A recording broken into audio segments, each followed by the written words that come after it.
I'm obsessed with deja vu, fun fact. Okay. But I just love the way that feels in your memory. And so I love like those memories that seem like they're lasting forever. Yes. And that's essentially what a photo's doing. Hey guys, Johnny Disc Golf here at the 2019 MVP Open, and I am joined with not only 5-time world champion, but 5-time MVP Open champion, Miss Paige Pierce. How are you? Great. I'm excited. I'm getting ready to go jump in the pond soon. I was just gonna say, like, you have to wait till everything's over and then the two champions jump in together, right? That's the tradition? Yeah, that's the tradition. I actually had my caddy in it last time, but I think he told me he's not doing it this time. But yeah, me and whoever ends up winning today. So yeah. Beautiful. Well, when is the last time you did take it down here at Maple Hill? 2 years ago. 2 years ago. Last year I got 7th actually. So this was quite an improvement and just good to see that, like, I don't know, it's my favorite course in the world. Sure. So it was cool to put a good tournament together out here and average over 1,000, I think. Wow. Yeah. So you finished 7th last year. Did you come into this year like extra motivated to improve on that? Yeah, I did, especially because like I said, it's my favorite course and I didn't do any justice to like back that up, but I just really love the variety out here. Yes. And so it's cool to show like all aspects of your game, and you know, I throw almost every disc in my bag, so it's really cool to come out here and get a win. Yeah, and it's good to have you playing because you took down Worlds, but then you took a week off at Delaware. What was the thought process there? You know, I don't know, it felt like, you know, in a movie, the climax, you know, of the whole movie, and it just felt like if I just jumped right back in right away, it would just feel like it wouldn't even have meant anything. And that's why I play, is for the competition. Of course, I love the way the disc flies and watching it fly, but you know, I'm a professional in the sport because I like competing, and my heart wasn't going to be in that one. Yeah. So yeah, I just decided it would be better, even if I won, I wouldn't be that excited. Sure. So let someone else feel that, for one, and two, just not put myself through something that I was just going to feel like I was Yeah, a little bit numb to it, really. yeah, something like that. Yeah. I just want to feel the fire. Otherwise it's like pointless. Well, what was it like for you? Because it's not like you left and were somewhere else. You were actually at the event, but not playing. What was like, how did that sit with you? Did you enjoy your time? Yeah, it was great. It was great. You know, Iron Hill's such a beautiful course, and I feel bad because some of the locals are like, "Oh, you don't like our course? Like, you're here, but you're not playing." And so I really don't want that to be the perception, because it's not true at all. Like, that course is gorgeous. The lines you have to throw are super demanding, and I think that is what disc golf is in my mind. You know, these type of courses and the Iron Hills are what was the initial thought. Yeah, and so it was cool to watch disc fly through the gaps, and you know, between Kristen and Hokum and Katrina, the angles that they're putting on the disc to make them penetrate forward through the woods is super impressive. So it's cool to watch up close, and then seeing Matt Bell win was just unbelievable. Yeah. What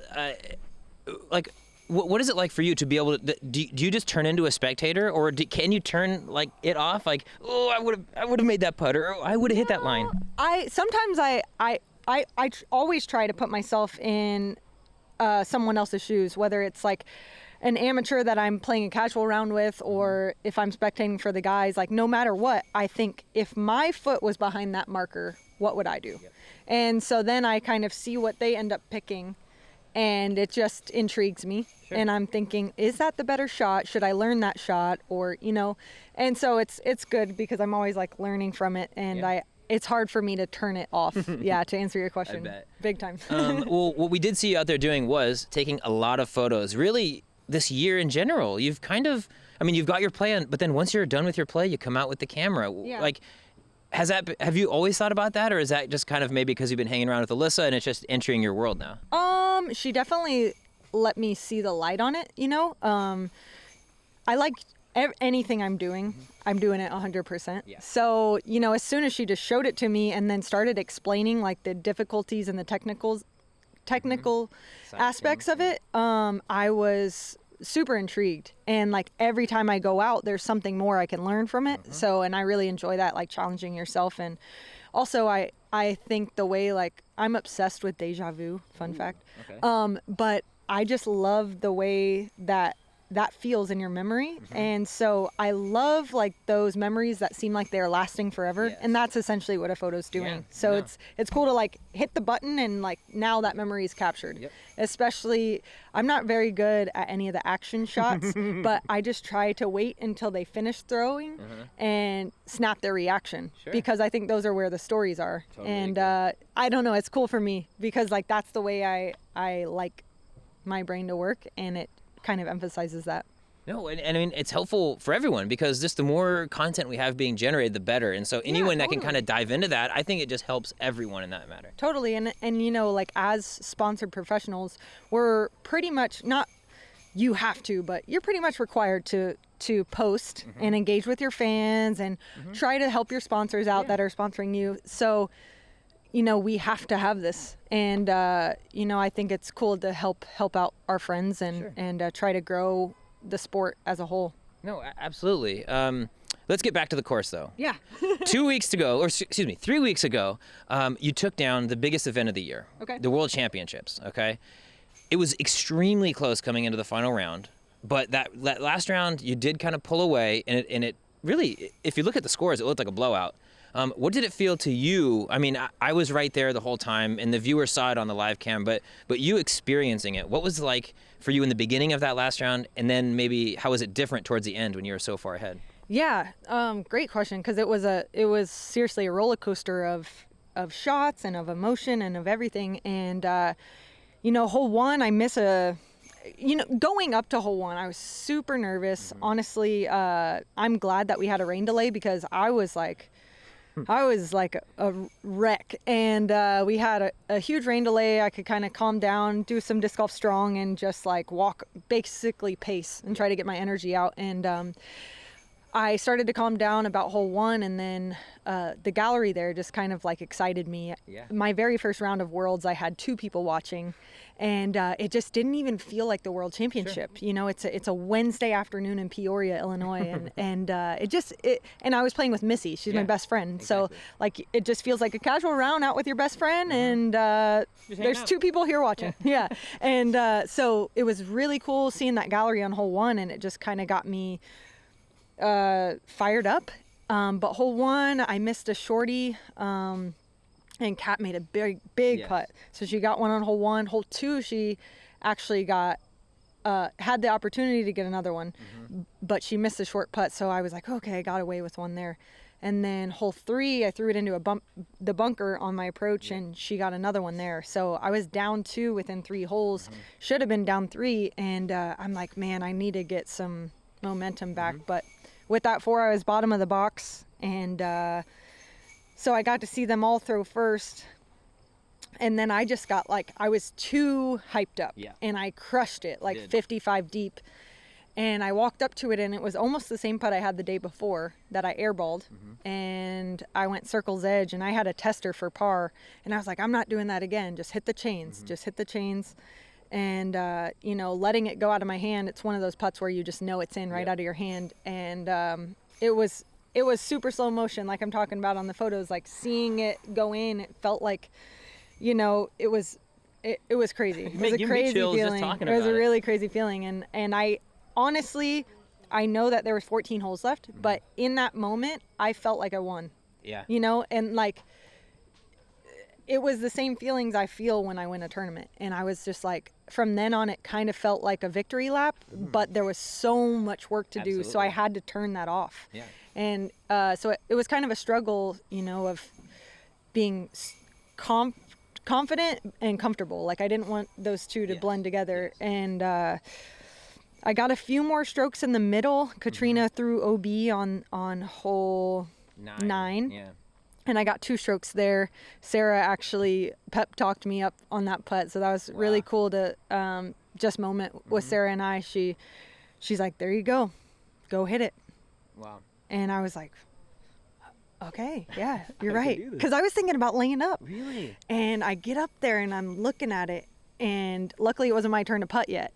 And so I backed up, and Zoe Andike was behind me, and I was like, "Do I run that?" And she's like, "Paige, you're close. You're super close." Yes. And I was like, okay, it's closer than it seems. I'm just freaking out, you know?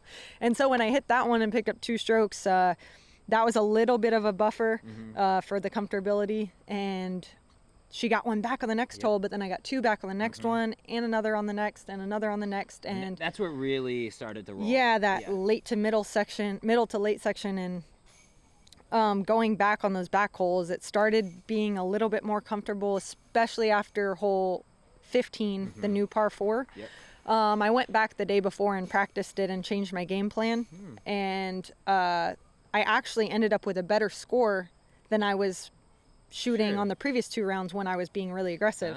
So after I knocked in that birdie playing super safe, I was like, okay, I got it, but just still keep it in bounds. Like nothing crazy should happen, because the nerves that you feel on the last hole are very hard to overcome. So I know that from playing past world championships. So I knew in my heart that I had won probably on 15, but still anything can happen. So I was just like trying to take it super slow and easy.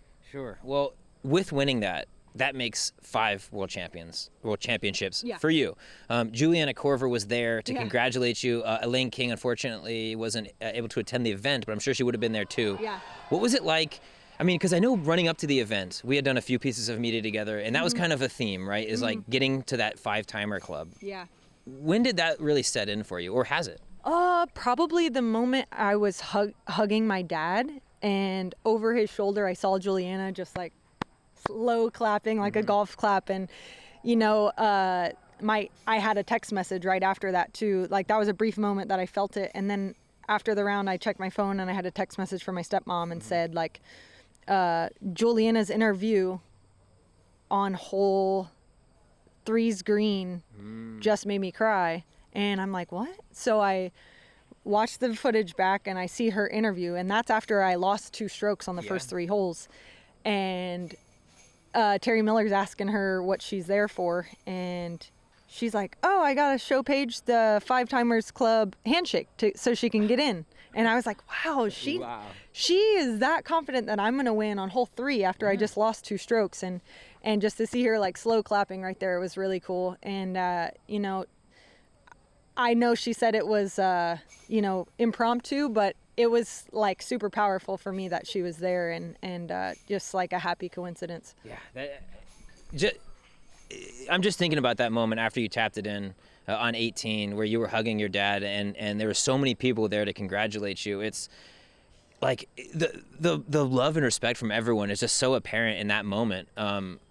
Like, what was the rest of your day like? Was it just like a hazy blur of love and like fun? Like, what was it? I mean, it was, because I had a few bottles of champagne, but no, it was totally. It totally was. I mean, every time I took 2 steps, it was congrats, and that's part of Peoria too, just the scene they have there. But seriously, like everybody was just super, super happy and just encouraging, basically, like, seriously, good job. And it felt like, you know, really genuine compliments and congratulations, because, you know, sometimes it's just good shooting, but, you know, people were like grabbing my hand and like, seriously, wow. And so it was cool. It was really cool. That's so awesome. Let's take it down a notch in seriousness. Okay. You've been a part of a few Champs vs. Chumps now. Yes. Okay. Today is Sunday. You just took down MVP. I believe you're going to be playing in Sabattis, Maine tomorrow. Yeah. What is it like, you know, compared to maybe an extremely serious event, to go down there and let it loose a little bit? What's the vibe at those type of events? I mean, those are my favorite events. The ones where you are with the fans and you're hanging. We're all on the same tee pad joking around. And I mean, that happens out here too with the gallery, and they're with us on the tee, but they're having to be quiet. There's literally quiet signs up. And at Champs vs. Chumps or anything like that, we encourage it. We're like, you know, we want the crap talk, and we want, you know, overtly cheering, and so it's really cool to just be peers, you know? Absolutely. Like out here, it's like they're scared to talk to us, and it's really cool, because that's disc golf, you know, the community, and those events definitely have them. So I love them. They're my favorite. That's so cool. Are you going to PEI again this year? Yes, I'll be in PEI as soon as Champs vs. Chumps is over. Going straight there? Yeah, headed straight to Canada. It freaked me out last year that there's a time zone more east than Eastern Right. time zone. That's Yeah. not right. No, it's crazy, but I really love it there, honestly. It's super cheap.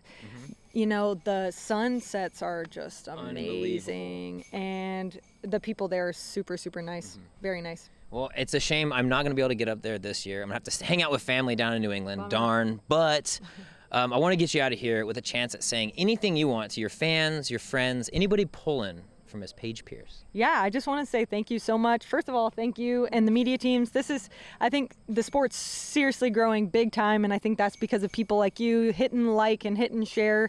And I know that we ask you guys to do that, and it seems cliche, but seriously, you guys are growing the sport, and we're just your Entertainment. yeah, your toys basically, you know.